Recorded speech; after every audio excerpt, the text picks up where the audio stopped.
Halo semuanya, perkenalkan nama saya Erika Octavia Borusiombing, NIM 210305022, grup 3 PAS 5.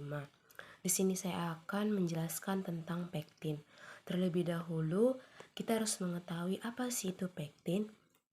Pektin adalah polisakarida yang terdapat di kulit buah atau sering kita jumpai di bagian dinding sel buah.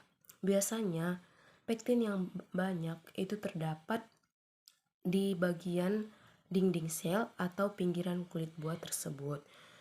Apa sih fungsi pektin itu?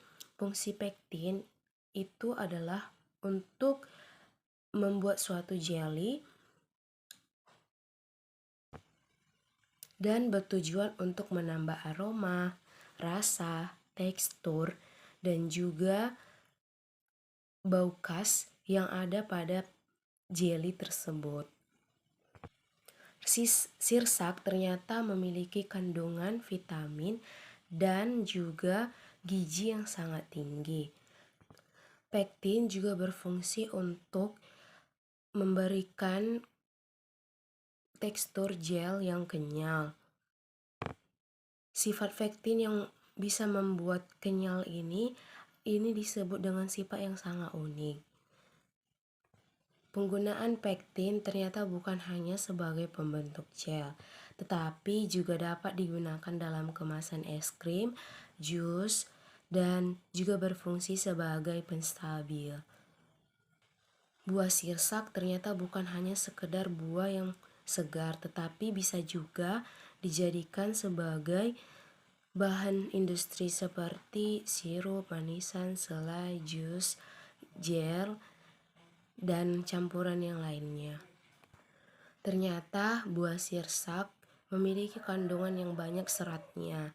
Hal ini bisa digunakan dalam pembuatan gel.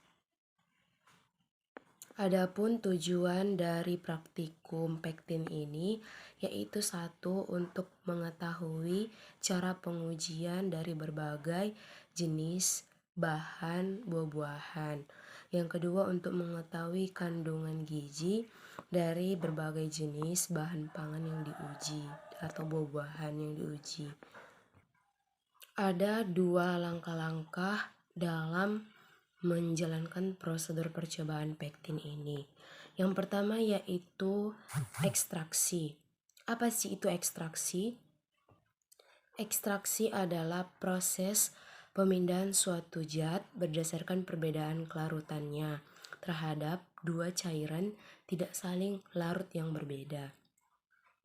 Misalnya pada saat pemotongan buah sirsak, kita harus memindahkan kandungan pektin mana yang banyak yang terdapat di dalam suatu buah sirsak dan yang banyak seratnya.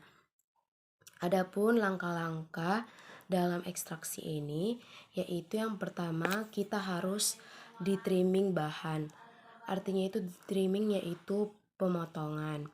Yang kedua itu ditimbang 100 gram dan jangan lupa untuk dicuci. Yang ketiga itu kita harus blender bahan sirsak dengan penambahan air 1:4. Kemudian ditambahkan HCl 1% hingga pH-nya 1,5. Yang kelima, dipanaskan pada suhu 70-80 derajat Celcius selama 30 menit. Dan yang terakhir itu disaring hingga mendapatkan filtrat. Adapun yang kedua langkah-langkahnya yaitu tentang pengendapan. Ada dibagi menjadi dua. Yang pertama alkohol. Fungsi alkohol ini yaitu untuk memperkuat aroma dan rasa. Langkah-langkahnya yang pertama, bahan yang didinginkan itu dicampurkan dengan alkohol, itu perbandingannya 1:2. Yang kedua itu disaring untuk mendapatkan filtratnya. Dan yang ketiga itu dikeringkan pada suhu 40-60 derajat Celcius selama 1 jam. Dan kita harus memakai rumus persen pektin sama dengan berat endapan per berat sampel dikali 100. Yang kedua ada cara dengan aseton tentang pengendapan. Yang pertama itu bahan juga yang sudah didinginkan, yang kemudian ditambahkan aseton perbandingannya sama 1:2, dan yang kedua itu disaring untuk mendapatkan filtrat, dan yang ketiga itu juga dikeringkan pada suhu 40-60 derajat selama 1 jam. Sama juga rumusnya menggunakan persen pektin sama dengan berat endapan per berat sampel dikali 100. Sekian penjelasan saya tentang pektin. Terima kasih.